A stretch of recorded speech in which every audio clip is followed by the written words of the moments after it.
کیونکہ وہ خوب اچھی طرح جانتا تھا کہ امام حسین نواسہ رسول ہیں اور ان سے جنگ کرنا گویا اپنی آخرت کو برباد کرنے کا باعث ہے اور اپنے آپ کو جہنم میں ڈالنے کا باعث ہے۔ تھوڑی دیر سوچنے کے بعد اس نے ابن زیاد سے کہا کہ مجھے اس کام سے دور ہی رکھیں تو یہی میرے لیے بہتر ہوگا۔ ابن زیاد نے کہا اگر تم حسین ابن علی کے مقابلے کے لیے نہیں جاتے تو پھر تمہارے نام رے کی حکومت کا جو فرمان لکھا گیا ہے اسے واپس کر دو۔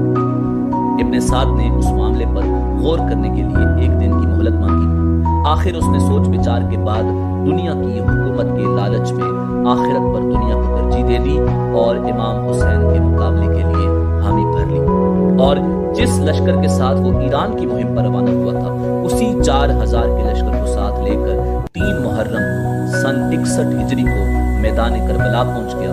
اس کے بعد مزید لشکر بھی اس کے پاس روانہ کیے گئے اور اس کی کمان میں 22,000 کا لشکر اکٹھا ہو گیا۔ ایک اور روایت میں آتا ہے کہ ابن سعد نے ابن زیاد سے کہا کہ اللہ تعالیٰ آپ کا بھلا کرے، آپ نے مجھے خدمت کا موقع دیا، میرے نام کا فرمان لکھ دیا جس کا علم سب کو ہے، پھر اب آپ نے جو فیصلہ کیا ہے اس حکم کو نافذ کیجئے اور یہ جو اشراف کوفہ کا لشکر ہے اس پر کسی ایسے جنگجو اور دلیر شخص کو مقرر کر دیں جو آپ کی مرضی کے مطابق ہو، لیکن مجھے لشکر کی کمان سپرد نہ کریں، پھر اس لشکر کو حسین ابن علی کے مقابلے پر بھیج دیں۔ یہ کہہ کر ابن سعد نے چند لوگوں کے نام بھی لیے۔ ابن زیاد نے اس کی بات سن کر کہا تم مجھے اشراف کوفہ کے نام کیا بتاتے ہو؟ میں نے تم سے یہ مشورہ نہیں مانگا کہ کس کو مقرر کروں، اگر تم لشکر لے کر جاتے ہو تو جاؤ، ورنہ رے کی حکومت کا فرمان واپس کر دو۔ ابن سعد نے جب ابن زیاد کا یہ اصرار دیکھا تو کہنے لگا ٹھیک ہے میں جاتا ہوں۔ چنانچہ وہ 4000 کے لشکر کے ساتھ کربلا کی طرف روانہ ہو گیا۔ ایک روایت میں آتا ہے کہ جب ابن سعد کو ابن زیاد کا حکم ملا تو عبداللہ بن یسار اس کے پاس آیا۔ ابن سعد نے اس سے کہا کہ امیر نے مجھے حکم دیا ہے کہ میں حسین کے مقابلے پر جاؤں اور میں نے انکار کر دیا ہے۔ ابن یسار نے کہا اللہ تعالیٰ نے تجھے اچھی راہ دکھائی ہے، اللہ تعالیٰ تجھے ہدایت کی توفیق عطا فرمائے اور اس کو ٹال دے، ہرگز اس کام کے لیے تیار نہ ہونا۔ یہ کہہ کر ابن یسار واپس چلا گیا۔ کسی نے آ کر اسے بتایا کہ ابن سعد امام حسین علیہ السلام پر حملہ کرنے کے لیے لوگوں کو جمع کر رہا ہے۔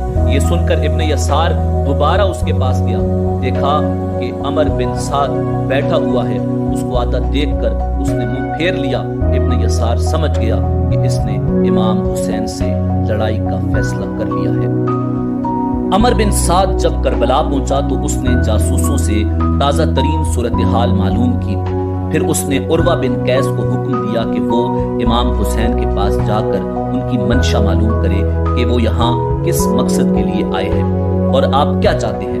عروہ بن قیس کا شمار ان لوگوں میں ہوتا تھا جن لوگوں نے امام حسین کو کوفہ آنے کی دعوت دی تھی اور اس بارے میں خطوط بھی لکھے تھے۔ چنانچہ اس کے چہرے پر شرمندگی کے آثار ابھر آئے اور اس نے بہانہ بازی شروع کر دی۔ بالآخر اس نے جانے سے انکار کر دیا۔ ابن سعد نے اپنے لشکر میں موجود دیگر سرکردہ افراد سے بھی کہا کہ وہ حسین ابن علی کے پاس جائیں، مگر وہ بھی امام علی مقام کو کوفہ آنے کی دعوت دے چکے تھے، اس لیے انہوں نے بھی انکار کر دیا۔ بالآخر ابن سعد نے قرہ بن سفیان حنظلی کو آپ کے پاس بھیجنے کے لیے تیار کر لیا اور اس نے کہا کہ صرف تم یہ بات امام حسین سے پوچھنا کہ آپ کے یہاں پر آنے کا مقصد کیا ہے۔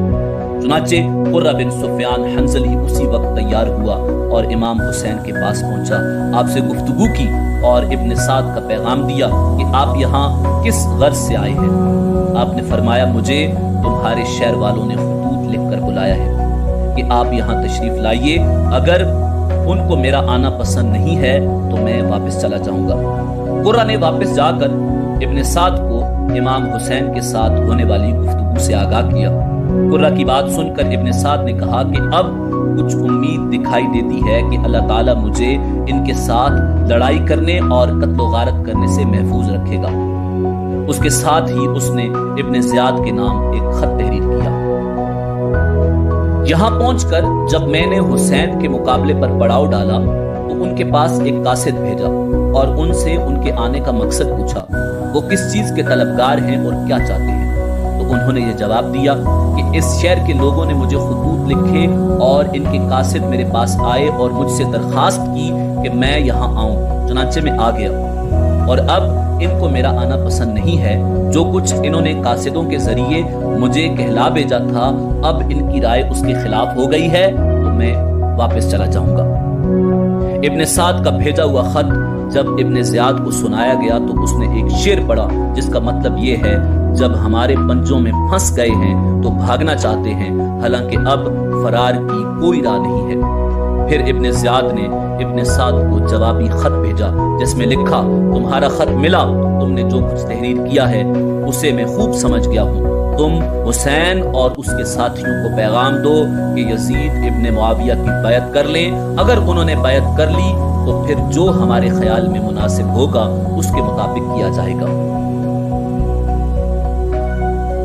عبید اللہ ابن زیاد کی طرف سے جب عمر بن سعد کو اس کے بھیجے ہوئے خط کا جواب ملا اور ابن سعد نے یہ پڑھا کہ امام حسین اور آپ کے ساتھیوں کو یزید کی بیعت کرنے کا پیغام دو، تو اس جوابی خط کے پڑھنے کے بعد ابن سعد بولا، میں سمجھ گیا کہ ابن زیاد کو امن و عافیت منظور نہیں۔ چنانچہ اس نے ابن زیاد کے خط کا کوئی جواب نہ دیا۔ پھر ابن زیاد کی طرف سے ایک دوسرا خط ابن سعد کے پاس پہنچا جس میں تحریر تھا کہ حسین سے یزید کی بیعت لو، اگر وہ بیعت کرنے سے انکار کریں تو حسین اور ان کے ساتھیوں پر پانی بند کر دو۔ ابن زیاد کے اس حکم کے ملتے ہی ابن سعد نے فوری طور پر عمر بن حجاج زبیدی کو 500 سواروں کے لشکر کے ساتھ نہر فرات پر مقرر کر دیا اور اس کو حکم دیا کہ کسی بھی طرح امام حسین اور ان کے ساتھیوں تک پانی کا ایک قطرہ بھی نہ پہنچے۔ روایات میں آتا ہے کہ امام حسین علیہ السلام اور آپ کے ساتھیوں پر محرم کی 7 تاریخ کو پانی بند کر دیا گیا تھا۔ اس ضمن میں ایک روایت ہے کہ ابن سعد کو عبید اللہ ابن زیاد کا یہ حکم ملا کہ فوراً پانی پر پیرے بٹھا دو، حسین ابن علی اور ان کے ساتھیوں پر پانی بند کر دو، اس طرح کہ ایک قطرہ پانی بھی ان تک نہ پہنچ سکے، جس طرح کہ امیر المومنین عثمان ابن عفان کے ساتھ کیا گیا تھا۔ چنانچہ اس حکم کے آتے ہی ابن سعد نے 500 سواروں پر مشتمل ایک دستہ دریائے فرات پر تعینات کر دیا اور حکم دے دیا کہ حسین یا ان کے کسی بھی ساتھی کو پانی نہ لینے دینا۔ امام علی مقام امام حسین ابن علی علیہ السلام اور آپ کے ساتھیوں نے کربلا کے میدان میں خیمے نصب کر لیے ہوئے تھے کہ 7 محرم الحرام کو ابن سعد کی فوج کے ایک دستے نے دریائے فرات کے کنارے دور دور تک پھیل کر پیرے لگا دیے تاکہ کوئی بھی پانی نہ لے سکے۔ اس کے ساتھ ہی ابن سعد کی طرف سے امام حسین کو یہ پیغام بھیجا گیا کہ وہ نہر فرات کے کنارے سے اپنے خیمے اکھاڑ لیں۔ اس موقع پر حضرت عباس علمدار نے فرمایا، ہم ایسا نہیں کریں گے، مگر حسین ابن علی علیہ السلام نے حضرت عباس رضی اللہ تعالی عنہ سے فرمایا، ان سے جھگڑنا فضول ہے، تم تو کرم کا دریا ہو اور یہ قطرہ ناچیز ہیں، کوئی بات نہیں، ہم اپنے خیمے نہر سے دور لگا لیتے ہیں۔ پھر آپ نے اس جگہ سے خیمے اٹھا کر نہر سے دور نصب کرنے کا حکم فرمایا۔ مروی ہے کہ جب عمر بن سعد کو عبید اللہ ابن زیاد کا حکم پہنچا تو اس کے ساتھ ہی ابن زیاد کی طرف سے عمر بن سعد کی کمک کے لیے شمر ذی الجوشن، حسین بن نمیر اور شیس بن ربی کی کمان میں ایک بہت بڑا لشکر بھی پہنچ گیا، اور بن یزید الریاحی 1000 کے لشکر کے ساتھ پہلے ہی وہاں موجود تھا کہ حجر بن ربی کی کمان میں 22,000 کا لشکر بھی پہنچ گیا۔ پھر عمر بن سعد نے 4000 سواروں کو شیس بن ربی کی کمان میں بھیج کر نہر فرات پر مزید پیرے لگا کر سخت ترین ناکہ بندی کرا دی۔ اس کے بعد اس نے 2000 سواروں کو حجر بن ربی کی کمان میں روانہ کیا کہ وہ غادریات کے راستے پر ناکہ بندی کر لیں۔ اس طرح نہر فرات کی طرف جانے والے تمام راستوں کی ناکہ بندی کر دی گئی۔ امام علی مقام امام حسین ابن علی علیہ السلام نے سمجھ لیا کہ اب جنگ ہو کر رہے گی، تو آپ اپنی باوفا اور غم گسار بیوی حضرت شیربانو رضی اللہ تعالی عنہا کے پاس گئے اور فرمایا، شیربانو، میں جانتا ہوں کہ تم نوشیروان عادل کی پوتی اور ایران کے ایک نامور بادشاہ کی بیٹی ہو، اور میں یہ بھی جانتا ہوں کہ تم ایران کے سنہری تخت پر بیٹھنے والی ایران کی ملکہ ہو، اور ریشمی بستروں پر سونے والی اور سونے اور چاندی کے برتنوں میں پانی پینے والی ایران کی شہزادی ہو، مگر تم نے میرے ساتھ جس حوصلے اور صبر و سکون سے زندگی بسر کی ہے، میں اس کا شکر گزار ہوں، اور میرے گھر میں تم نے جس شوق و ذوق سے جو خدمات سر انجام دی ہیں، میں اس کا ممنون ہوں۔ آج ظالموں نے تمہیں یہ دن دکھایا ہے کہ تم اور تمہارے بچے پانی کے ایک قطرے کو ترس رہے ہیں، اور میں جانتا ہوں کہ تم پر یہ مصیبت اور دکھ سب میری وجہ سے ہے، اور اب چونکہ حالات بگڑتے جا رہے ہیں، پتہ نہیں کس وقت دشمنوں کی طرف سے جنگ کا اعلان ہو جائے، اس لیے اب بہتر یہی ہے کہ تم اپنے بچوں کو لے کر ایران چلی جاؤ، یا جہاں تم چاہتی ہو چلی جاؤ، میں اس کا انتظام کر دیتا ہوں، مگر قربان جاؤں اس غمگسار بیوی کے قدموں کی خاک پر، اور فدا ہو جاؤں امام پاک کی وفادار حرم پاک کی جوتیوں کی نوک پر، کہ جس نے آخری وقت بھی اپنے شوہر کا ساتھ نہ چھوڑا اور اپنے بچوں کی قربانی دے کر اپنے شوہر کی آن بچا گئی، اور دشت کربلا کے تپتے ہوئے ریگستان میں گرمی کی شدت میں بھوک اور پیاس برداشت کر کے باوفا بیوی ہونے کا حق ادا کر گئی۔ امام علی مقام کی اس گفتگو سے بی بی شیربانو پر رقت طاری ہو گئی اور عرض کیا، ہے میرے آقا حسین، خدا کے لیے آخری وقت مجھے اپنے آپ سے دور نہ فرمائیے، گلشن اسلام کی آبیاری کے لیے مجھے بھی اپنے بچوں کا خون پیش کرنے کی اجازت عطا فرمائیے۔ اے علی مقام آقا حسین، یہ ٹھیک ہے میں نوشیروان عادل کی پوتی ہوں، اور یہ بھی درست ہے کہ میں شاہی محلات میں رہنے والی ایران کی شہزادی ہوں، مگر آج میں آپ کے گھر کی لونڈی ہوں، خاندان نبوت کی کنیز ہوں، اور بی بی زینب کی خادمہ ہوں۔ آج میں آپ کو چھوڑ کر چلی گئی تو کل قیامت کے دن نانا مصطفیٰ کو کیا منہ دکھاؤں گی، شیر خدا کے سامنے کس طرح جاؤں گی، اور سیدہ فاطمہ الزہرا سلام اللہ علیہا کو کیا جواب دوں گی۔ اے میرے آقا حسین، میں اپنی خدمات کا صلہ، اپنے صبر و شکر کا بدلہ اور اپنی قربانی کی جزا عرب والوں سے نہیں مانگتی، عجم والوں سے نہیں چاہتی، مکہ والوں سے طلب نہیں کرتی، مدینہ والوں کے آگے ہاتھ نہیں پھیلاتی، بلکہ اس وفاداری کا صلہ اور جانثاری کا بدلہ قیامت کے دن نانا مصطفیٰ سے ملے گا۔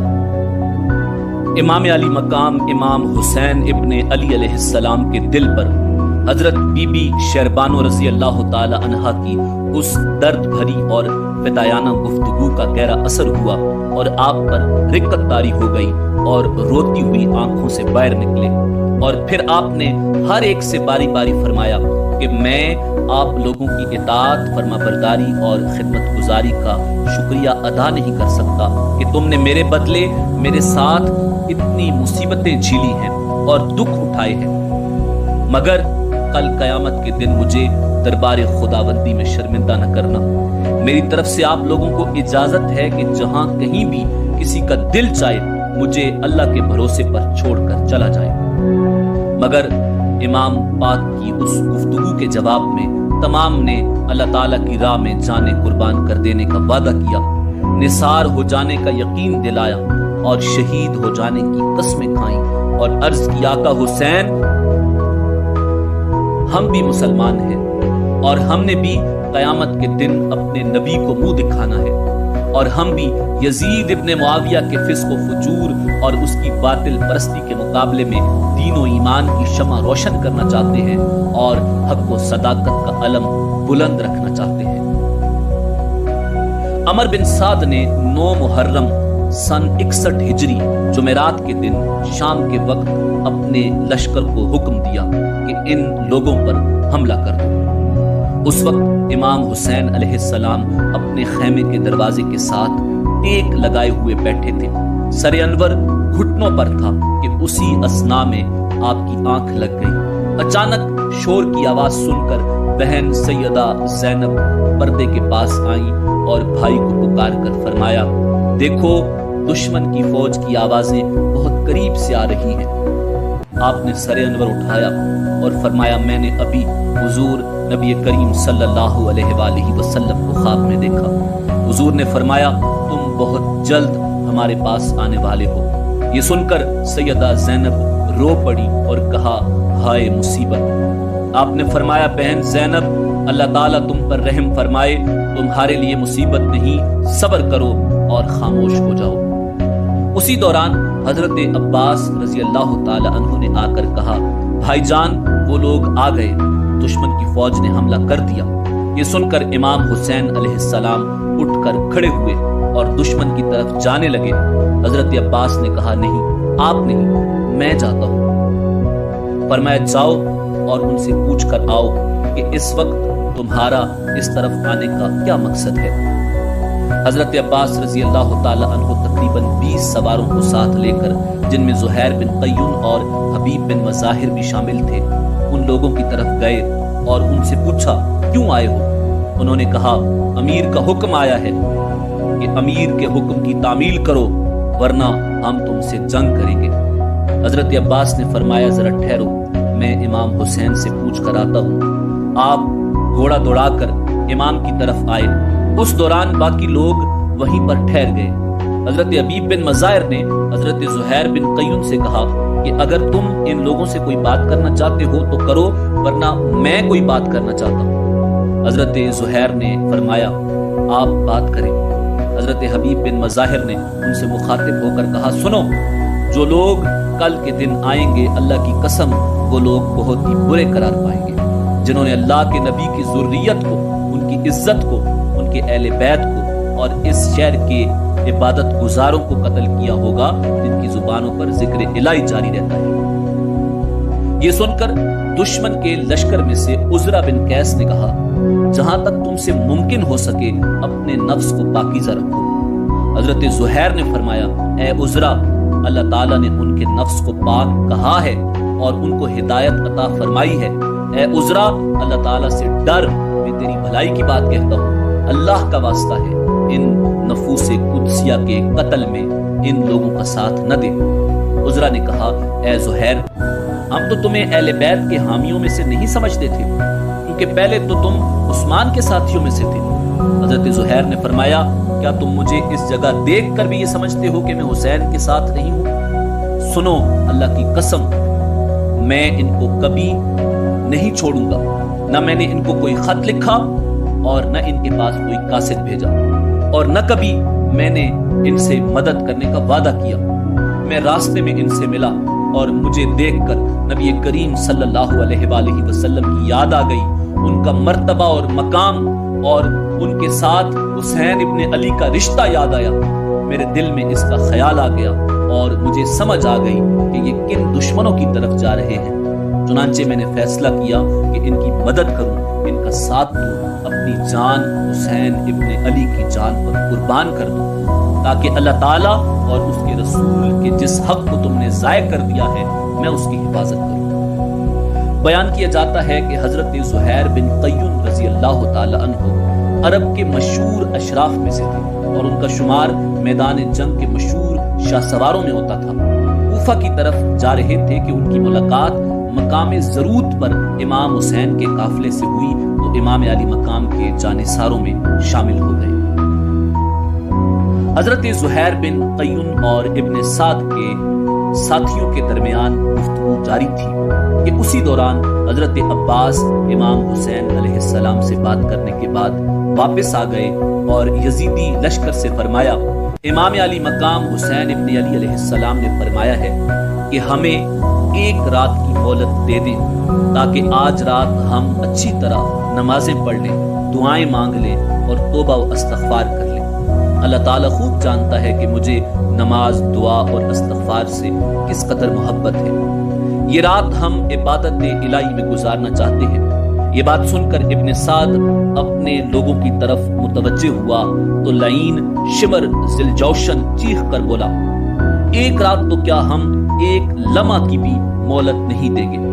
شمر کی یہ بات سن کر عمر بن حجاج زبیدی اور ابن شبان کندی نے کہا شمر تم کتنے ظالم ہو، تمہیں بالکل حیا نہیں آتی، حالانکہ تم ان کے قریبی عزیز ہو اور نواسۂ رسول کو ایک رات کی مہلت بھی دینے پر آمادہ نہیں ہو۔ مجھے یقین ہے کہ اگر اس وقت ہمارے مقابلے پر رومی یا کوئی اور فوج ہوتی تو تم ان کو مہلت دینے میں دیر نہ لگاتے۔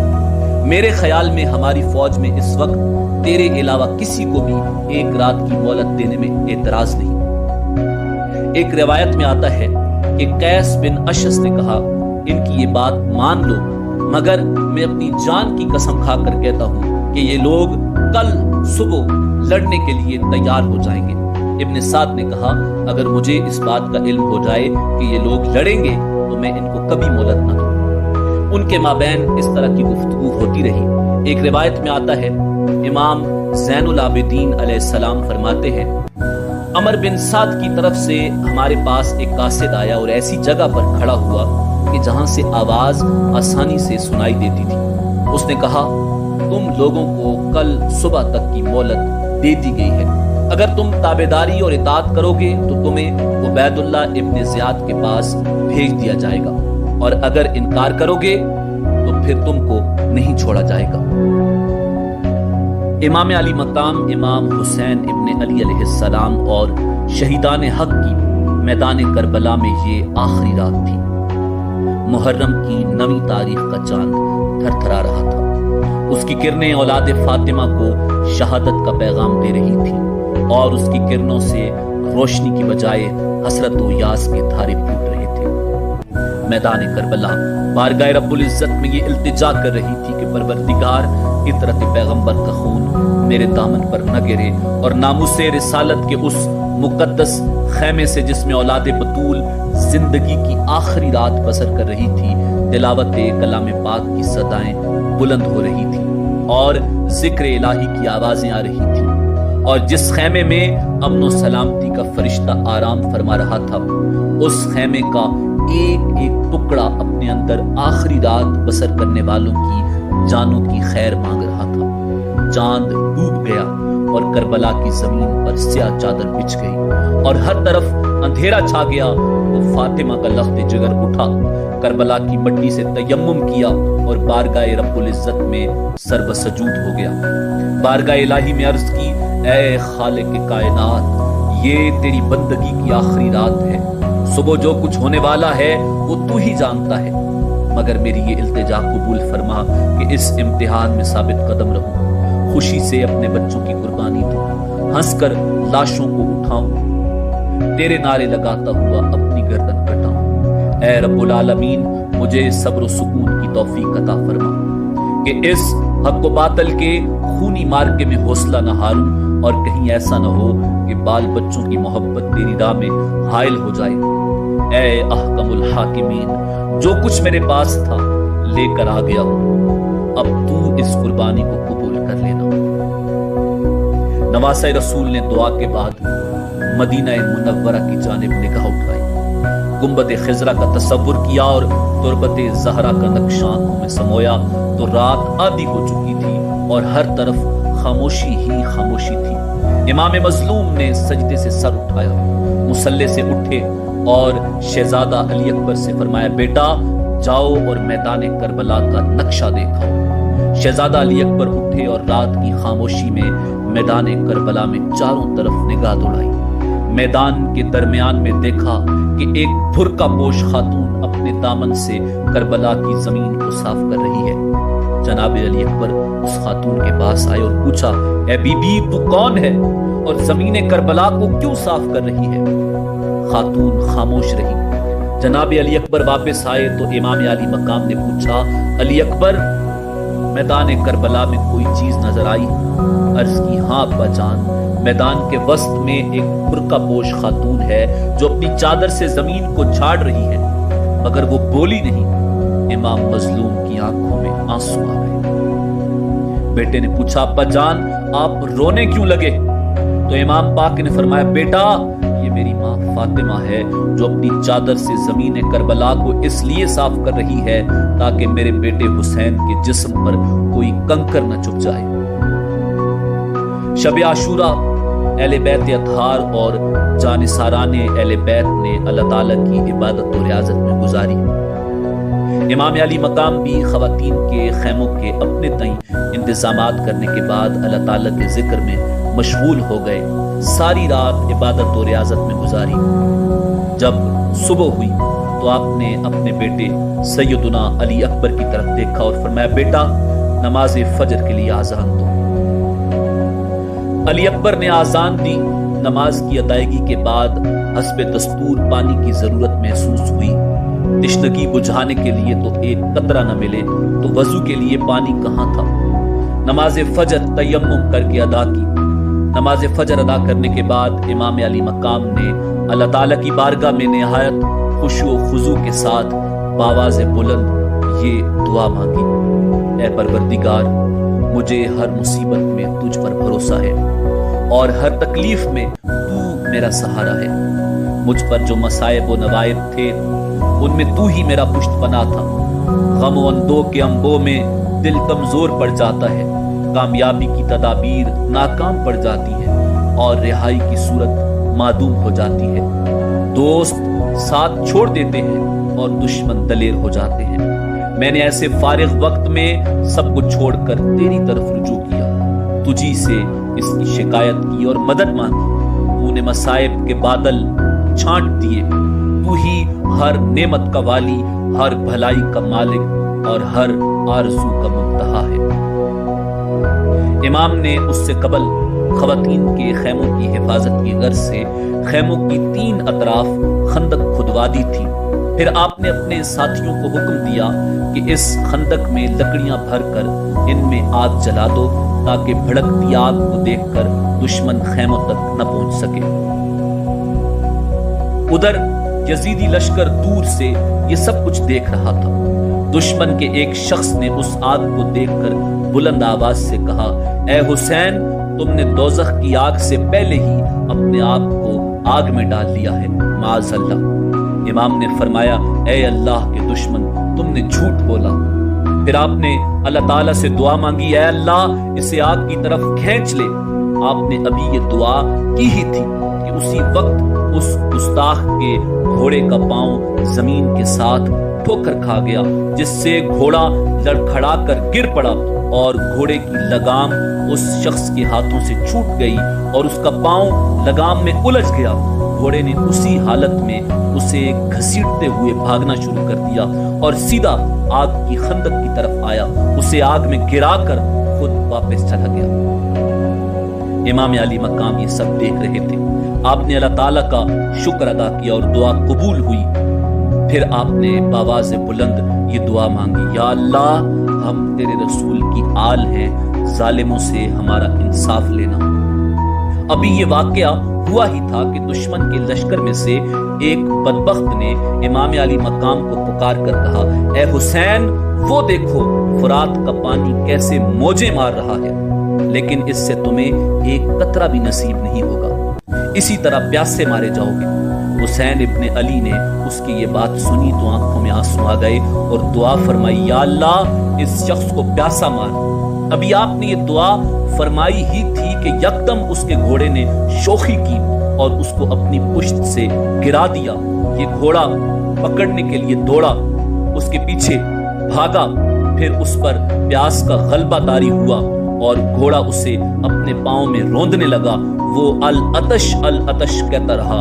اس کو پینے کے لیے پانی دیا جاتا لیکن اس کے حلق سے ایک قطرہ بھی نیچے نہ اتر سکا اور وہ پیاسا ہی مر گیا۔ امام علی مقام امام حسین نے اپنے ساتھیوں کے پاس آ کر کہا، اپنے خیموں کو ایک دوسرے سے اس طرح قریب کر لیں کہ ایک دوسرے کی رسیاں ایک دوسرے میں داخل ہو جائیں تاکہ ایک طرف کے علاوہ کسی اور طرف سے دشمن کے آنے کا خطرہ نہ رہے۔ آپ کے حکم پر خیموں کی ترتیب ٹھیک کر لی گئی۔ دشمن کے سپاہی یہ سب کچھ دیکھ رہے تھے۔ اس موقع پر امام علی مقام امام حسین ابن علی علیہ السلام نے سورہ آل عمران کی آیات تلاوت فرمائی، اور ہرگز گمان نہ کریں وہ لوگ جنہوں نے کفر اختیار کیا ہے کہ یہ جو مہلت ہم دے رہے ہیں ان کو یہ بہتر ہے ان کے لیے۔ یہ ہمارا ان کو مہلت دینا محض اس لیے ہے کہ وہ گناہوں میں خوب اضافہ کر لیں، اور ان کے لیے ذلیل و خوار کر دینے والا عذاب ہے۔ اللہ ایسا نہیں کہ مومنوں کو اس حالت میں چھوڑ دے کہ جس میں تم ہو، حتیٰ کہ وہ ناپاک کو الگ کر دے پاک سے۔ عبید اللہ ابن زیاد اور عمر بن سعد کی طرف سے صورتحال ایسی پیدا کر دی گئی تھی کہ جنگ ناگزیر ہو گئی تھی۔ جنگ کا ماحول ابن سعد نے بنا دیا تھا۔ چنانچہ حالات کو دیکھتے ہوئے 10 محرم الحرام سن 61 ہجری بروز جمعہ یا ہفتہ کے دن امام علی مقام امام حسین ابن علی علیہ السلام نے اپنے ساتھیوں کے ساتھ نماز فجر ادا فرمائی۔ دوسری طرف ابن سعد نے بھی اپنے لشکر کے ساتھ نماز پڑھی اور سوار ہوا۔ امام علی مقام نے اپنے ساتھیوں کو جنگی انداز سے اس طرح ترتیب دیا کہ حضرت حبیب بن مظاہر کو میسرہ پر اور حضرت زہیر بن القیوم کو میمنہ پر مقرر فرمایا، جبکہ اپنے بھائی حضرت عباس رضی اللہ تعالی عنہ کے سپرد علم فرمایا۔ امام کے ہمراہ 40 پیدل افراد اور 32 سوار تھے۔ خواتین اور بچوں کی حفاظت کے لیے پہلے سے ہی اقدامات کر لیے گئے تھے، یعنی رات کو ہی خندق میں لکڑیاں ڈال کر آگ لگا رکھی تھی۔ آپ نے خیموں کو اپنی پشت پر رکھا اور خیموں کے ارد گرد 3 اطراف خندق میں آگ جل رہی تھی۔ عمر بن سعد نے بھی اپنی فوج، جو کہ بہت بڑی تعداد میں تھی، ترتیب دی۔ اس نے لشکر کے ہر حصے اور قبیلے پر الگ الگ سالار تعینات کیے اور پھر ان پر ایک بڑے سردار کو ذمہ دار کے طور پر متعین کیا۔ ابن سعد کے لشکر میں بہت سے قبائل کے لوگ شامل تھے، چنانچہ اس نے قبیلہ ربیہ اور کندہ پر قیس بن اشس کو مقرر کیا، مزہج اور اسد پر عبداللہ بن صبر جافی کو، میمنہ پر عبداللہ بن زہیر ازدی کو اور حر بن یزید الریائی کو تمیم اور ہمدان پر مقرر کیا۔ حر بن یزید الریائی کے سوا یہ سب لوگ قتل حسین میں شامل تھے۔ ان میں سے صرف حر ان لوگوں سے جدا ہو کر امام حسین علیہ السلام کی طرف چلا آیا تھا اور اس نے آپ کے ساتھ ہی شہادت پائی۔ ابن سعد نے عمر بن حجاج زبیدی کو میمنہ پر مقرر کیا اور میسرہ پر شمر بن ذل جوشن کو، پیادوں پر شیس بن ربی کو، سواروں پر عمر بن قیس کو مقرر کیا اور علم ایک غلام وردان کے سپرد کیا۔ ایک روایت میں آتا ہے کہ اس غلام کا نام درید تھا۔ ایک روایت میں یہ بھی ہے کہ ابن سعد نے سواروں پر عزرہ بن قیس کو مقرر کیا تھا۔